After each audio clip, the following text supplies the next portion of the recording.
बात उस समय की है जब पांचों पांडवों को वनवास हो गया था। वनवास जाने से पहले पांडवों ने भगवान श्री कृष्ण से पूछा, हे श्री कृष्ण, अभी यह द्वापर युग का अंत काल चल रहा है।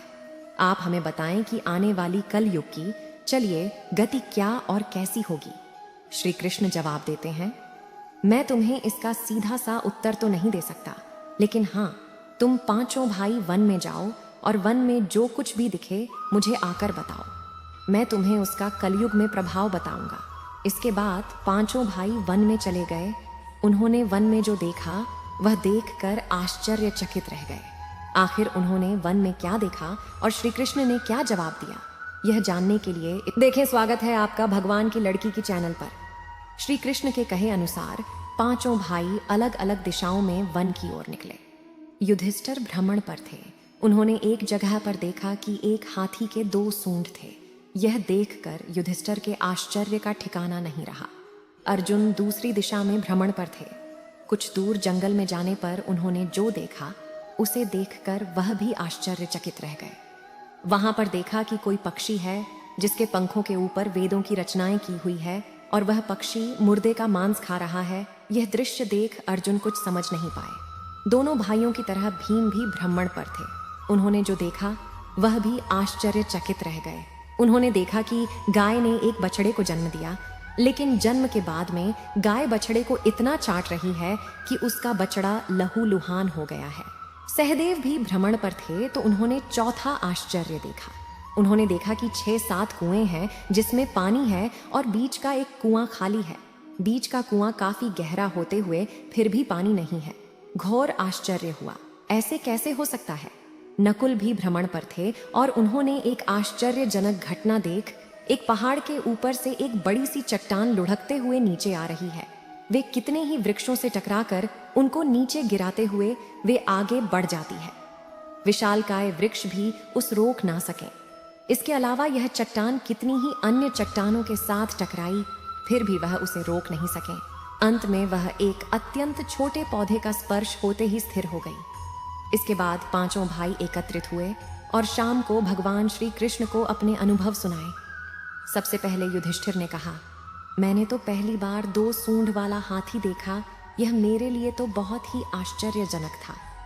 भगवान श्री कृष्ण कहते हैं, धर्मराज, अब तुम कलिकाल की सुनो। कलयुग में ऐसे लोगों का राज्य होगा जो दोनों ओर से शोषण करेंगे, बोलेंगे कुछ और, करेंगे कुछ और, मन में कुछ और होगा और कर्म कुछ और। ऐसे ही लोगों का कलयुग में राज होगा।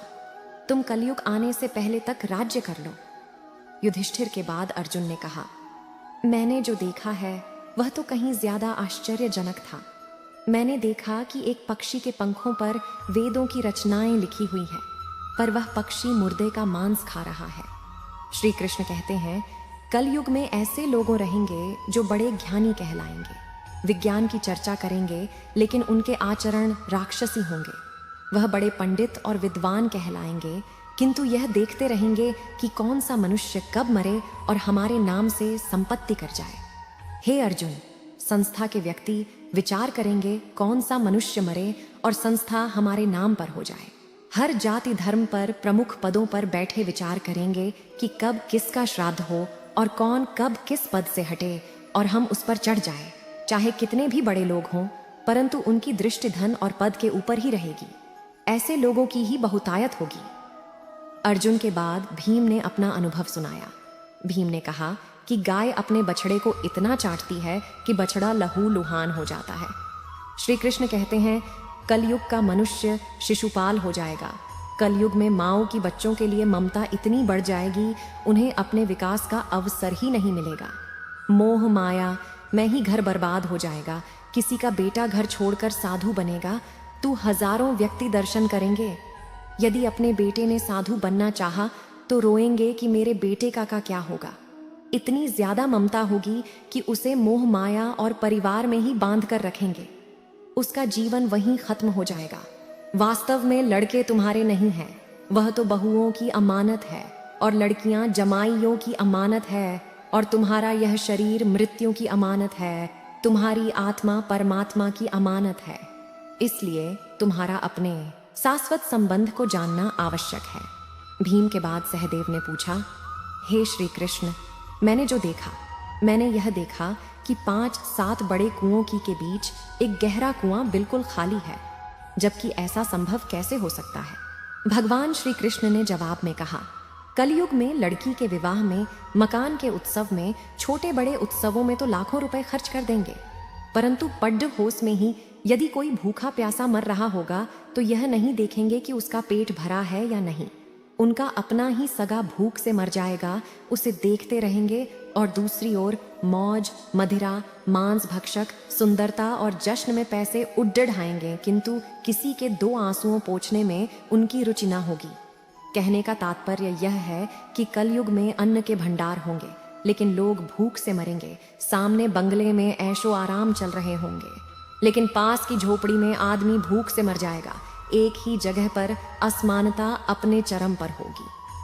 सहदेव के बाद नकुल ने श्री कृष्ण को बताया कि मैंने भी एक आश्चर्य देखा है कि एक बड़ी सी चट्टान पहाड़ पर से लुढ़की वृक्षों के तने और चट्टाने भी उसे ना रोक पाए, किंतु एक छोटे से पौधे के स्पर्श से ही वह बड्ड ही चट्टान रुक गई।